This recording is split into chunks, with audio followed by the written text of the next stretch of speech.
Bonjour à tous, c'est le chef Alice Balleux du Cook & Coffee de Paris.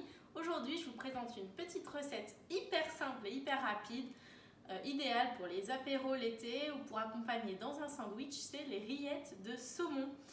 Pour ça, on va tout simplement utiliser le panier vapeur du Cooking Chef et mixer dans le bol multifonction. Donc, recette très simple. Vous prenez du saumon frais, donc là j'ai fait la moitié de la recette, mais donc environ 250 grammes. On va les faire cuire à la vapeur, donc à 100 degrés pendant 7 minutes environ. Donc pas trop cuit, hein, jamais le poisson.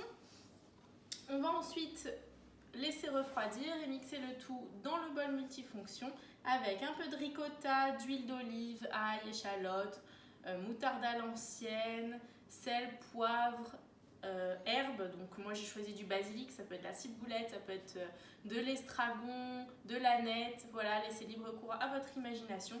Vous allez voir, c'est top, hyper simple et ça plaît à tout le monde. Donc on va commencer par mettre notre saumon dans le panier vapeur. Donc le panier vapeur, vous le connaissez, c'est celui-ci. Donc pour rappel, il se compose de deux éléments, un élément comme ça en inox et un autre élément en plastique. Il suffit de mettre cet élément-là sur le dessus du plateau inox et ensuite on déploie les petits bras qui vont venir accrocher le plateau en plastique, en tritant même, pour pouvoir ensuite mettre nos ingrédients à l'intérieur. Si vous cuisez le poisson sans la peau ou des petits filets fragiles, je vous conseille de mettre un petit papier sulfurisé dans le fond de votre panier vapeur pour pouvoir prendre ensuite le poisson délicatement et qu'il ne colle pas aux parois du panier vapeur. C'est plus simple. Aujourd'hui, je prends du saumon en darne avec la peau. Donc je vais directement la mettre sur le panier puisque là ça va pas trop adhérer. Et de toute façon après ce qui va m'intéresser c'est de décoller la peau. Donc pas de problème. Donc je mets directement, j'ai désarrêté mes filets bien évidemment. Et donc on va faire chauffer l'eau. Donc vous mettez une température au-dessus de 100 degrés puisque l'eau bout à 100 degrés. Donc si vous mettez 180 degrés par exemple, ça va mettre beaucoup moins de temps à bouillir puisque la puissance sera plus haute. Donc vous pouvez mettre à 180 degrés et dès que ça bout, on baisse la température à 110 degrés, 110 degrés pour pas que ce soit des trop gros bouillons non plus, mais quand même que ça bout. Et on mettra le saumon à cuire 7 minutes. À tout de suite. Voilà, mon eau bout, vous voyez, je suis à 103 degrés, donc je vais baisser ma température à 105 degrés. Je vais donc ouvrir mon robot, enlever le couvercle. Alors vous voyez peut-être qu'il y a de l'eau qui peut tomber dans les interstices du robot ou sur le plan de travail, vous inquiétez pas, ce n'est pas grave. On peut continuer la recette et on nettoiera en fin de recette, il n'y a pas de problème. Donc on place le panier vapeur, donc je ne vous ai pas dit, mais vous mettez 1 litre d'eau. Hein. Il ne faut pas aller au-dessus du signe max, puisqu'en fait le panier vapeur arrive à peu près à ce niveau-là. Donc vous mettez votre saumon dans le robot, on referme, on remet bien sûr le couvercle anti-projection bien fermé, et donc on va faire cuire 7 minutes.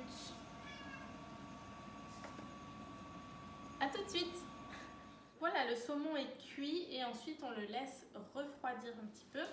Donc vous voyez, on a un beau saumon au bout de 7 minutes qui est pas trop cuit, juste ce qu'il faut. Donc on va pouvoir directement l'émietter et le mettre dans notre bol multifonction.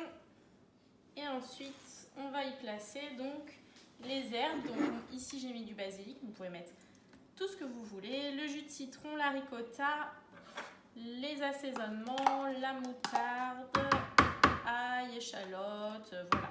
Laissez libre cours à votre imagination. Vous refermez. Oups là. On fixe bien l'embase moteur. On met sur la sortie rapide de notre robot. On fait quelques pulses comme d'habitude.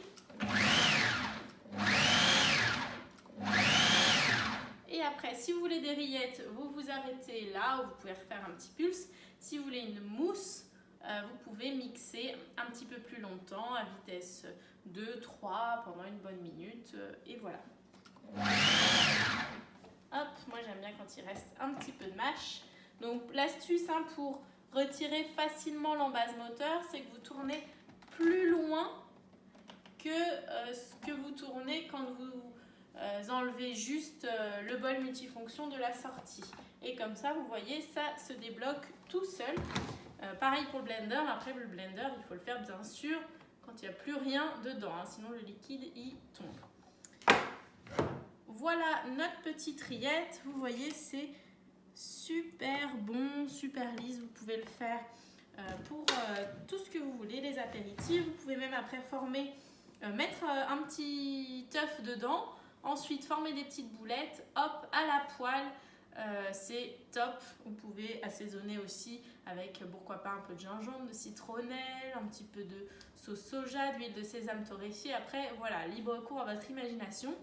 Moi, je vais l'utiliser dans un petit bagel avec quelques avocats, 2-3 feuilles de salade, quelques pickles et ce sera top. N'oubliez pas de vous abonner à la chaîne YouTube Cook & Coffee pour recevoir les notifications de toutes les recettes qu'on fait toutes les semaines sur le Cooking Chef et les robots pâtissiers. Bientôt, on vous présentera aussi notre gamme de robots café comme celui qu'il y a derrière moi par exemple.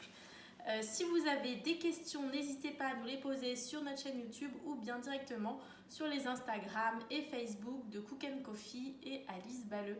Je vous retrouve très vite et n'oubliez pas le code Alice Cuisine en commentaire dans vos commandes sur le site Cook & Coffee. À très vite!